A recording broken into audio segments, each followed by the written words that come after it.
Hi, my name's Chris Foster and welcome to GTP TV.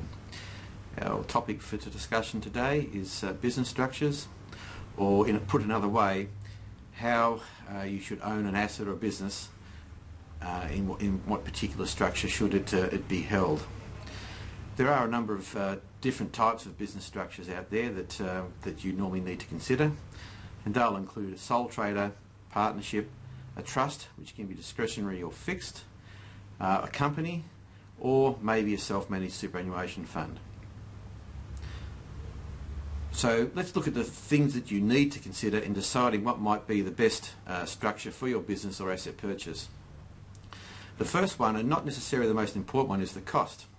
Some structures cost more to set up and to administer on a year-to-year basis, and so there will be consideration given to that compared to the benefits.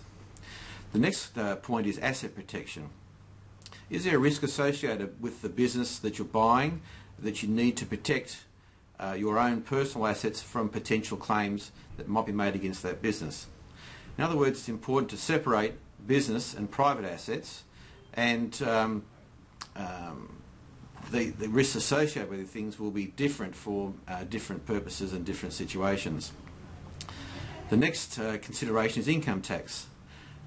Whatever structure you use, you need to provide yourself with some flexibility as far as minimisation of tax, and to provide you with the flexibility to cope with potential future changes. And part of the process of assessing the correct structure is to look at what future plans there are within the family or within the business.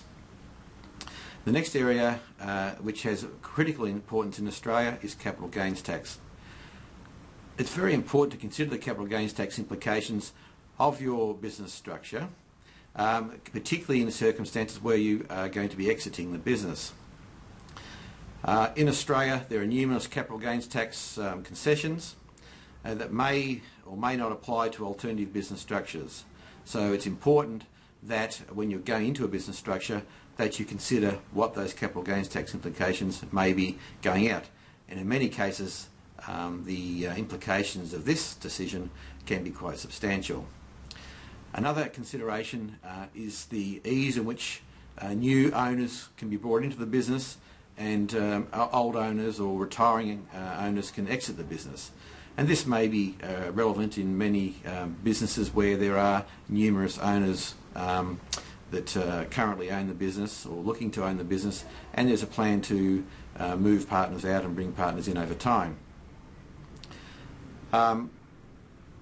You just need to, if the plan is to be bringing people and bringing out, taking people out, then it's really important that the structure that you're looking to put in place can, within reason, handle this, and the tax implications be effectively minimised and handled in that way.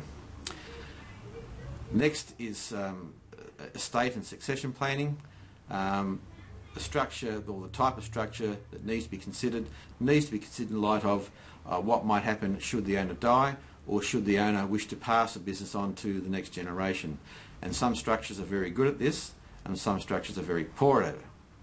So, a very careful analysis of those requirements are needed at the outset. And it comes back to really Stephen Covey's 7 Habits of Highly Effective People. Begin with the end in mind to make sure that you don't go down a path that you can't back away from. In practice, we find that there really is, in many cases, no one structure that ticks all the boxes.